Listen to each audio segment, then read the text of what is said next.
Bismillahirrahmanirrahim buat jamaah yang baru bergabung. Hari ini kita sedang membahas tema niat dan waktu sholat yang sering bikin debat.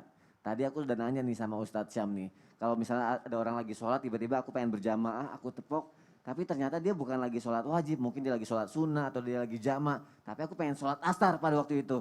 Tuh aku boleh apa enggak tuh? Apakah kita harus bermakmum? Boleh nggak nih kita bermakmum kepada imam yang ternyata berbeda dalam niat sholatnya? Aku mohon penjelasannya Ustaz yang tadi janji sekarang kan mau dibahas kan? Baik, bismillahirrahmanirrahim. Tabi kembali guruku Ustaz Maulana, Ustazah Nada, Wassoni, serta para alim ulama yang dimuliakan Allah Subhanahu wa taala. Ada orang sholat gitu ya. Lagi sholat sunnah misalnya. Sony lagi sholat sunnah sini. Aku lagi sholat sunnah. Sony lagi sholat sunnah. Permisi ya Ustaz. Ya, Masya Allah. Gak apa-apa, gak usah diturunin celananya karena emang begitu. Lagi sholat sunnah nih, sholat sunnah. Tiba-tiba aku datang, nempok nih. Aku niat sholat duhur ternyata. Ya. Apakah sholatku sah? Itu gimana tuh? Ternyata innama ju'ilal imamu liyu'tamma bih. Sungguh imam itu diangkat untuk diikuti. Jadi imam itu harus diikuti. Dan ternyata yang diikuti adalah gerakannya bukan niatnya. Jadi kalau misalnya ada seorang imam, dia niat sholat sunnah. Namun ternyata ada yang ikut di belakangnya. Maka seseorang itu tergantung niat pribadinya. Jadi kalau ada makmum niat dia adalah sholat fardu sedangkan imam niatnya sholat sunnah. Maka dari kalangan Syafi'iyah menganggap dua-duanya sah sholatnya. Yang sholat sunnah tetap dapat sunnah, yang makmum sholat wajib tetap dapat keutamaan sholat fardu dan berjamaah. Berarti kita ngikutin gerakannya aja ya? Gerakannya aja karena imam itu diikutin gerakannya bukan niatnya. Karena niat itu kan tidak terdengar, niat itu adanya di hati.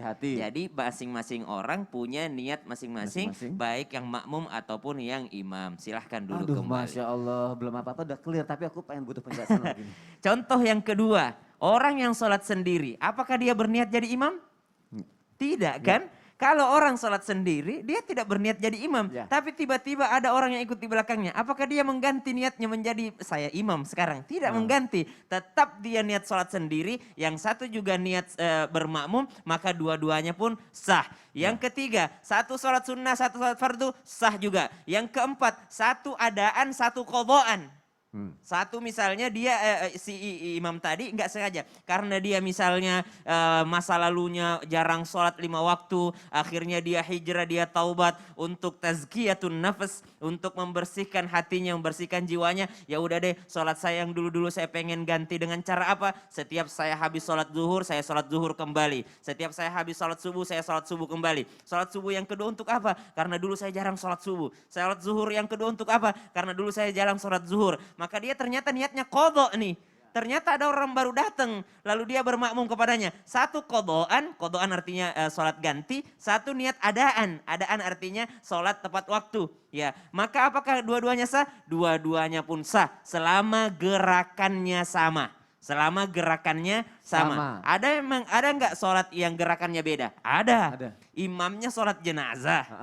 Makmumnya sholat asar. Nah itu kan gak mungkin juga ya. Ternyata karena dia telat dia nggak tahu nih. Ternyata orang lagi sholat jenazah. Tiba-tiba ikut. Allahu Akbar.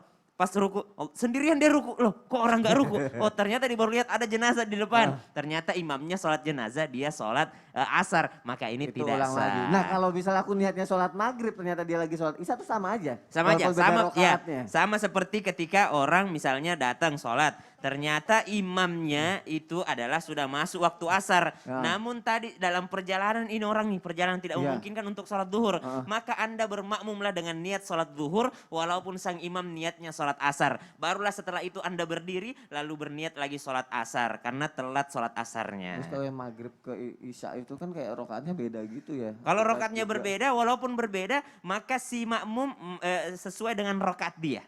Oh ikut rokaat yang dia mau sholat apa itu ya. Imamnya naik rakaat keempat. Dia bertanya selesai sholatnya itu ya. Oh baik Masya Allah. Alhamdulillah. Sekarang aku lebih paham, lebih ngerti. Pasti jamaah juga kayak gitu. Jazakallah khair Ustaz Syam. Terima kasih untuk penjelasannya. Masya Allah. Nah aku